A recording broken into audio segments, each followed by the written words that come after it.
स्वाभिमान ग्रामीण विकास संस्थान के तत्वाधान में ग्राम कालाडेरा में सम्मान समारोह रविवार को आयोजित किया गया। सम्मान समारोह के संयोजक डॉक्टर श्रवण बराला ने बताया कि आपका सम्मान हमारा स्वाभिमान थीम को लेकर सम्मान समारोह आयोजित किया गया। डॉक्टर श्रवण बराला ने बताया कि ग्राम पंचायत कालाडेरा नरसिंहपुरा ग्राम पंचायत का सम्मान समारोह कालाडेरा के मुख्य बस स्टैंड पर रखा गया।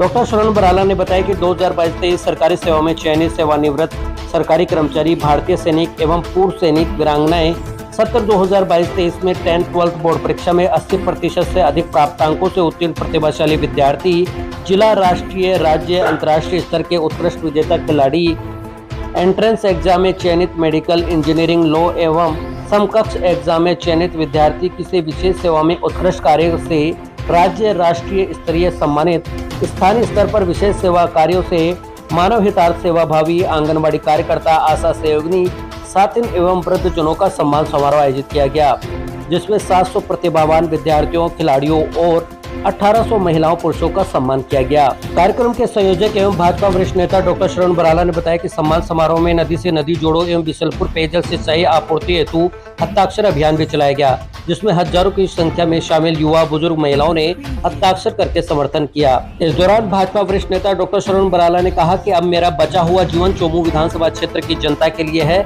जब तक प्राण है तब तक संघर्ष जारी रहेगा। डॉक्टर श्रवण बराला ने हर घर हर खेत पानी, हर युवा को रोजगार और पानी लाओ चोमू बचाओ का नारा देकर सम्मान समारोह में उमड़े भारी जन सैलाब को किसी भी परिस्थिति में हमेशा साथ खड़े रहने की बात कही। शहीद आजम भगत सिंह जयंती पर पानी लाने के लिए जन हुकार सभा में शामिल होने का भी आह्वान किया। इस सम्मान समारोह में हजारों की संख्या में युवा, बुजुर्ग, महिलाएं, पुरुष और किसान उपस्थित रहे। सम्मान समारोह कार्यक्रम में कालाडेरा सरपंच अशोक कुमार शर्मा ने भी अपने विचार व्यक्त किए। आपको बता दें कि डॉक्टर श्रवण बराला चोमू विधानसभा क्षेत्र में भाजपा पार्टी से पिछले 25 वर्षों से संघर्ष कर रहे हैं। वहीं चोमू विधानसभा क्षेत्र में भाजपा पार्टी से विधायक पद की उम्मीदवारी भी जता रहे हैं। आपको बता दें कि चोमू क्षेत्र में पानी लाने, महिलाओं की सुरक्षा व बेरोजगारी सहित विभिन्न मुद्दों पर डॉक्टर श्रवण बराला लगातार क्षेत्र में रात्रि चौपाल कार्यक्रम भी कर रहे हैं।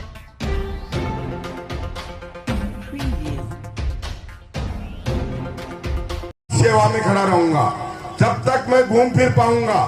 आपकी सेवा में दिन रात खड़ा रहूंगा। दूसरा संकल्प लिया था, अब मेरा परिवार, मैं एक गरीब झोंपड़े में जन्म के बराला हॉस्पिटल जैसे एक बड़ी संस्था का मालिक बनाने का ये बस्ती माता और इस धरती माता का काम है और बजरंगबली का आशीर्वाद है। यदि आपने इतना प्यार और आशीर्वाद दिया है तो अब ये संपूर्ण विधानसभा क्षेत्र मेरा परिवार है। 36 को मेरे परिवार के सदस्य हैं और इस क्षेत्र के सभी युवा बेटा बेटी हैं, वो मेरे भी बेटा बेटी हैं। उनकी लड़ाई के लिए, उनके रोजगार के लिए, माताएं बहनों के मान सम्मान के लिए और इस क्षेत्र में पानी लाने के लिए यदि मुझे शहीद आजम भगत सिंह की तरह अपनी जान भी देनी पड़े तो मैं तैयार हूं। उसी के बाद मैं फरवरी से घर से निकल पड़ा और पूरे 8-9 महीने हर गांव, हर दहाड़े में पानी के लिए चौपाल कर रहे हैं, सम्मान समारोह कर रहे हैं। और जिस तरीके से मैंने देखा या बेरोजगारी का आलम देखा, महिलाओं में सुरक्षा का भाव देखा और किसानों के साथ पूरी सरसों की फसल पाला लगने के कारण से नष्ट हो गई। 1 बीघा में 5-10 बीघा भी सरसों नहीं हुई और वो भी तेल उसमें नहीं निकला। अभी बरसात नहीं आने से, सफेद लट लगने से और बिजली नहीं आने से संपूर्ण बाजरे की फसल भी नष्ट हो गई। पर सरकार ने अब तक कोई गिरदावरी नहीं करा रही। हमें चेतना पड़ेगा, हमें आगे आना पड़ेगा। अधिकार उन्हीं को मिलता है जो संघर्ष करते हैं। और उस समय से हम नदी से नदी जोड़ने के लिए, बांध का पानी लाने के लिए एक हस्ताक्षर अभियान चालू किया। आज हमारे एक सौभाग्य की बात है, हमारे सांसद साहब ने बोला था कि जब तक अभियान लाख में नहीं बन जाए जब तक आपकी कोई नहीं सुनने वाला। और हमारे उस नदी से नदी जोड़ने वाले ज्ञापन के अंदर अभी 1 लाख से ज्यादा हस्ताक्षर हो गए। और 28 सितंबर को शहीद आजम भगत सिंह की जयंती है। उस दिन हम सब वो 1 लाख से ऊपर लोगों का ज्ञापन वाला हमारे यहाँ के एसडीएम साहब को ज्ञापन देंगे।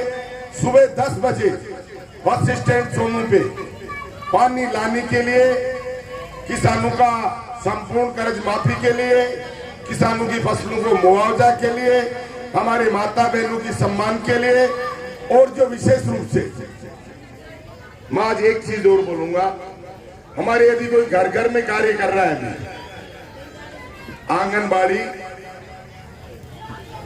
कार्यकर्ता आशा सहयोगी, ये एक भारत में पहला एक सरकार के द्वारा कार्य योजना है, और विशेष रूप से इनको मैं धन्यवाद देना चाहता हूं। जब कोरोना का समय था, सब अपने घर में घुसे हुए थी, ये मेरी बहनें, ये मेरी बेटियां घर घर में जाके उन जिनके कोरोना बीमार उनका देखभाल कर रही थी। इनका आज मानदेय 4-5 गुना होना चाहिए, या सरकारी कर्मचारियों के समकक्ष होना चाहिए।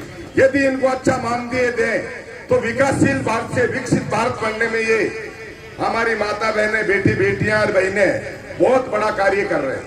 इसीलिए मैं इनको एक विशेष रूप से सम्मानित करते हैं। कहीं भी जाते हैं, घर घर में जाके सेवा करना बहुत बड़ी बात। बाबा साहब भीमराव अम्बेडकर की जो आदमकद प्रतिमा लगी है, उस प्रतिमा के निर्माण में मैं आर्थिक रूप से बड़ा परेशान था, लेकिन जैसे ही मैंने भाई साहब से निवेदन किया, आपने उस मूर्ति और स्मारक के निर्माण में 1 लाख रुपए की मदद बिना मेरे कहे, और उसी कार्यक्रम में जब हमने इतना बड़ा कार्यक्रम किया, आपने ये घोषणा की कि चौमू क्षेत्र में जहां कहीं भी बाबा साहब की प्रतिमा लगेगी, उस स्मारक के निर्माण में आप दिल खोलकर मदद करेंगे।